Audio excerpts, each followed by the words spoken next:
in my life, I have taken that self-healing hero's journey path.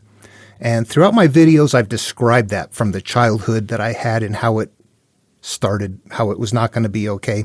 And it's kind of scattered throughout. And I think the channel, I've got enough videos on now where that's going to be hard to extract that. It's way in the past. And I think what's important now is to actually start a new playlist.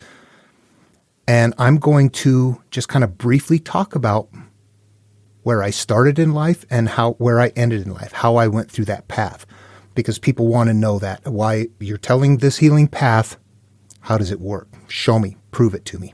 And I think that is what is important, that you demonstrate what you find, not tell people what to do. My name is Dan Paulson, and I'm going to go ahead and just do that right now. A brief overview. My life starts out late 50s, 58. My biological father is an alcoholic. I don't know him. I never did remember him. But as an infant, he's burning me and my brother, his oldest son, and me, his other son, with lit cigarettes. And my mom said cutting us with knives to take her tip money. He was a drunk that wouldn't hang out. And there was a lot of abuse. She was abused by him as well. They divorced when I was probably 2 years old. So I don't have memory of that other than the fact that later on in life, some things emerged that I believe were probably things that happened that hurt me at that time, even though I don't have a recollection of it. At any rate, my mom, nevertheless, has her own demons. She belonged with the biological father for a reason. And as she remarries, we move off into the country, but she starts, her demons begin to emerge, and she's taking belts and electrical cords and whipping us. She's losing control, though. It's not like, you kids be good. It's something comes over her, and she goes into this rage that's just wailing and wailing and saying, shut up, you're going to get more. Shut up, you're going to get more. It's very routine, and it's that way. And in between those kind of whippings, we were routinely told, you're stupid. You kids are never going to amount to anything. You're worthless. You're damn dumb. We were very degraded, belittled, and demeaned. There were positive things in there somewhere along the way, but you know what? You don't remember them. You don't. It's in the midst of all the other crap. You remember what hurts you, what affects you, what impacts you. We went to church 3 times a week. It was a Christian home, although it was, what is Christianity? It's all over the place. My brother Larry and I was 9, he was 11. One day he learned about heaven in Sunday school and said, that's what I'm going to do. And he took a rope that day and hung himself in the woods. I found him and cut him down. Tried to give him mouth-to-mouth, just forced air into his stomach, made him regurgitate. I thought I killed him. I lived my life thinking things were horrible. Maybe he went to heaven after all. No, sorry, kids. Suicide, you go to hell. So there's a point early on where I got 2 middle fingers up in the air for God at some point, because I'm praying to Jesus and we're doing everything we can to get help and nothing's happening. It just gets worse and worse. At some point in time in life, I am doing the same thing as my biological father did. I'm burning myself with cigarettes and cutting myself with knives. I'm abusing myself when I would give myself black eyes, looking for sympathy, looking for anything. At some point at 15, things at home had gotten so severe that I just packed a backpack and left. My mom called the neighbor man because I told her, that's it, I'm done. And she had lost control of me. And she was wailing on me and stuff, and I just pushed her off of me. She calls the neighbor man, who comes down and says, I've been listening to you kids screaming in the woods for years. I was wondering when you were going to do this. He gave me money and a ride. He got me out of there. He didn't come to stop me. He came to help me. Life goes on. I'm on the streets. I have nowhere to go. I have no money. I have no job. I just know that I don't care. I'm not going to be there anymore. I'm on street corners, begging for money, panhandling, get taken in by people who said I was too young to be on the streets. Then they molested me. Life is not okay. I'm being very hurt, and I feel like I'm going from one hurtful place to another. I'm angry. I'm drinking. I'm turning to drugs, and I don't know what life is about. I don't know why I am such a worthless piece of shit. I hate life. eventually I do make changes, but I'm trying to get a job. I want to do good. I want to get out of this situation. I eventually joined the military. At that time, you could join if you were a dropout. I was an intelligent person. I just was not being life was not working out for my capabilities. And I think that happens to a lot of people. We need to know that we've got much more capability than where we come from, and we're trying to figure that out. We're trying to emerge from there. It's not our fault. We just show up there. Then we could have come from anywhere. Could have come from Morocco and been a Muslim, Delhi and be an Indian.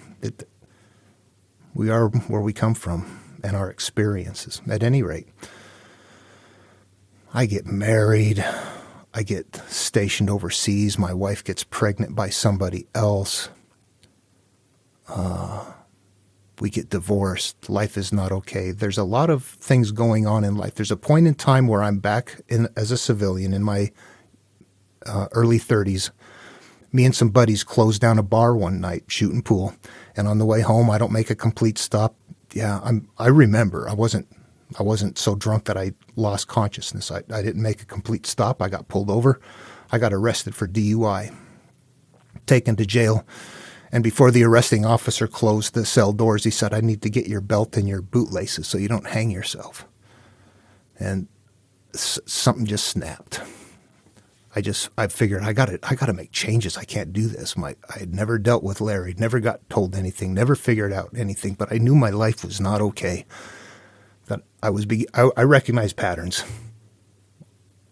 And it didn't take long before it did. It took 30 years before I realized I was in a pattern too, that I was sequencing failures in life because of what I was bringing with me, and I had to start turning that inward.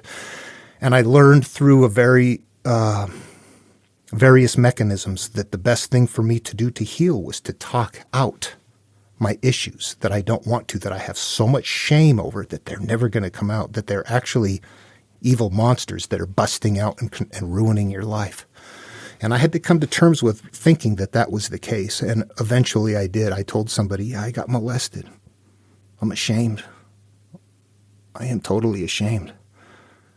And they were like, "So, what, that's it? You okay?" And in that moment, after years of carrying that, it was like 2 weeks before I felt like I could feel the ground under my feet. That was the change. That's when I began to learn that it was very important to get inside, and that the memories that we're holding and the emotional state that we're holding them with were the things that were impacting our lives as creatures that are being put away, that we put walls around and think, let's not deal with that, when in all reality, that is what is screwing up our lives. And that we have to go after that, and that this material all gets us there. But we don't need the material to get us there. We know it. We know what to do. The material is telling them what to do way back then. We can keep looking through it, but we know the answers. Self-healing. It's in there. Anyway, I hope this story helps somebody else make their own path. I'm okay. I have forgiven everybody along the way. There's a point you realize you are in a chain. You are sequencing along. You're emerging in a pile of sludge of life. Well, you can look at it that way. It's just life. You want to emerge out of that pain. And along the way, you're not going to go from, I'm in the cesspool, but right, the next step is the most beautiful garden in the world. They're not going to put those two together.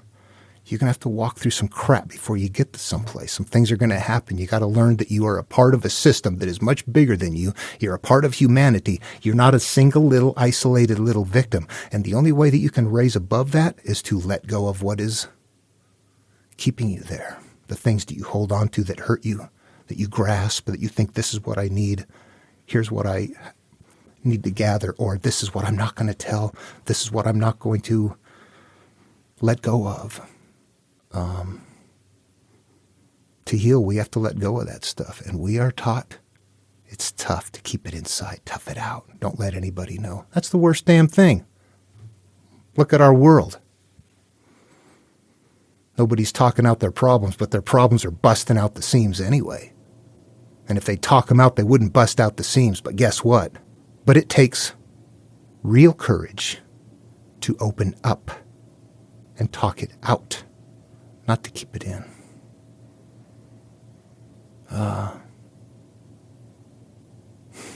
It doesn't take strength to defeat your enemy.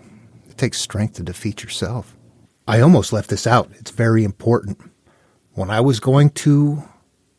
brother hung himself, and I didn't know it, I was going to find him to play with him. And before I found him in the woods, he was by himself. We're in a rural area in the woods. I get the thought to my head that just stops me in my tracks. It's so matter of fact that it impacts me. I feel it at a visceral level. 2 words. Larry's dead. I hadn't even gone. I was going out the back door of the house when that occurred to me. I shook it off. I found him dead.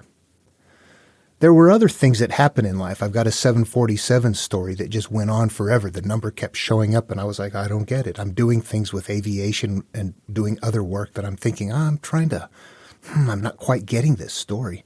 Somebody sends me a password to go on to look at something on their site, and the password they send me is Luke747. Luke is my middle name, so I'm like, whoa. It turns out that it's a Bible verse, 747, about the woman who, because she loved much, all of her sins were forgiven. When she became the embodiment of love, everything that she had trapped inside of her was no longer a component part of her life, her psyche. That's enlightenment right there. And the woman represents the soul of a human. That is the hurt part. When that hurt part is healed, love is what you do that with. That's a lesson I needed to know. These things are coming to me in life, and I'm thinking, that looks supernatural. That looks magic. But is it? I don't think so.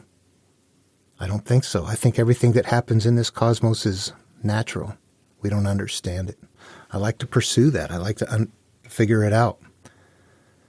And claiming supernatural will prevent you from finding an answer. I will only proceed when I find what reasonably makes that happen. We live in a universe that is huge. As physical beings, we have 5 senses, but we're much more than that.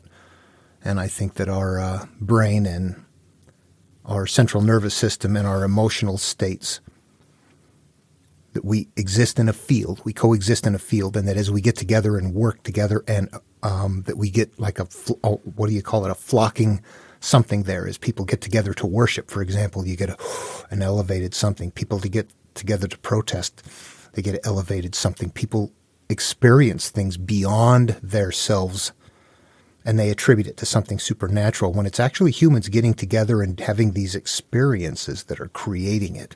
We are the ones doing it. And as long as we keep looking outward instead of inward, we're not going to resolve it.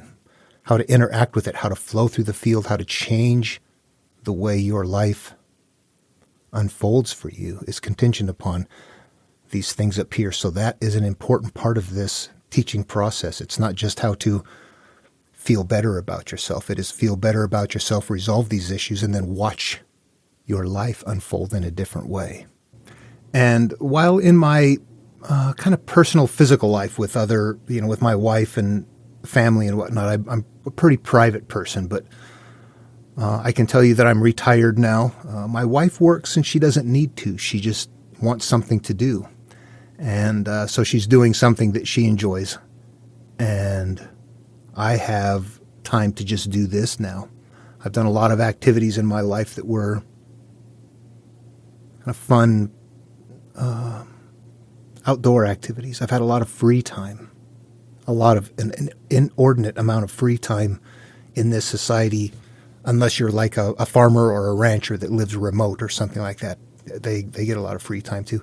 I've had a lot of free time in my jobs, and I've continued to progress, and life has become okay.